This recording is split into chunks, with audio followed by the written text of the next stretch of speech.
بسم اللہ الرحمن الرحیم۔ السلام علیکم۔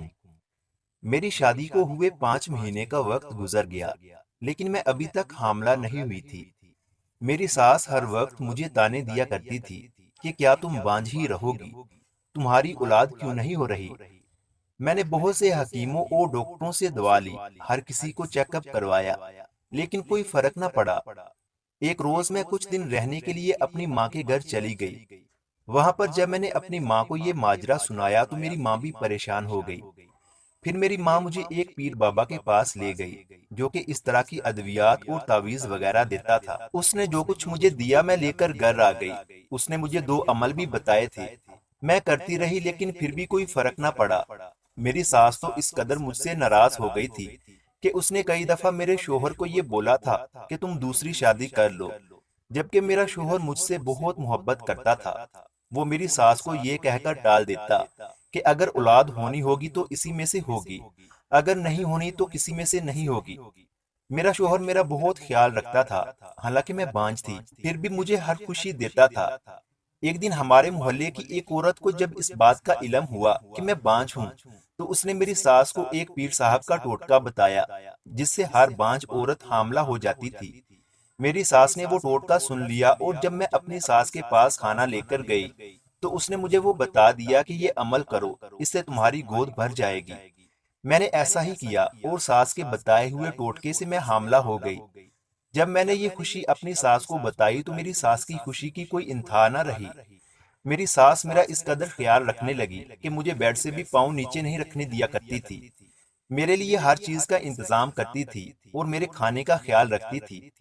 رات کو جب میرا شوہر گھر آیا تو میری ساس نے یہ خوشخبری میرے شوہر کو سنائی، لیکن افسوس کی بات یہ تھی کہ میرا شوہر خوش ہونے کی بجائے غصے میں آ گیا اور اس نے میرے منہ پر ایک زوردار تھپڑ دے مارا اور کہنے لگا تم تو بانجھ تھی، پھر یہ بچہ کس کا ہے؟ وہ مجھ پر طرح طرح کے الزام لگانے لگا، جبکہ میری ساس نے اسے بہت سمجھایا لیکن وہ غصے میں تھا، اسے کچھ بھی سمجھ نہیں آ رہا تھا۔ مجھے کہنے لگا کہ تم صبح ہی میرے ساتھ ڈاکٹر کے پاس جاؤ گی، وہاں جا کر میں تمہارے ٹیسٹ کرواؤں گا تاکہ پتہ چلے یہ بچہ کس کا ہے۔ میں نے بولا ٹھیک ہے، جیسے آپ کی مرضی۔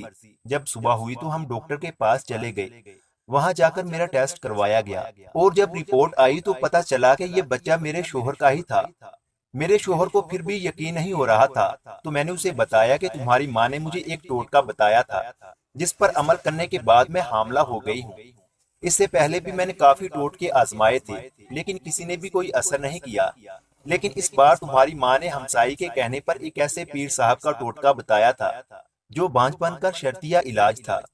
اس نے میری ساس کو کچھ دم کی ہوئی چیزیں دی تھیں جن کو استعمال کرنے کے بعد میں حاملہ ہو گئی ہوں۔ ساس نے مجھے کہا تھا کہ جب تک تم بچہ پیدا نہیں کر لیتی تب تک یہ بات اپنے شوہر کو نہ بتانا، اور میں نے اس راز کو آج کے دن تک آپ سے چھپائے رکھا، لیکن آج آپ کا یہ رویہ دیکھ کر مجھے یہ حقیقت آپ کو بتانی ہی پڑ گئی۔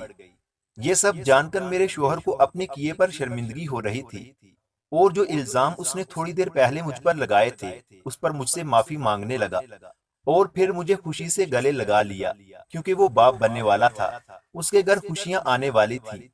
حقیقت جاننے کے بعد میرا شوہر بھی میرا بہت زیادہ خیال رکھنے لگا تھا۔ اگر ویڈیو اچھی لگی ہے تو مزید اس طرح کی کہانیاں اور ناول سننے کے لیے ہمارے یوٹیوب چینل علمی روم کو سبسکرائب لازمی کریں۔ ملتے ہیں اگلی ویڈیو میں۔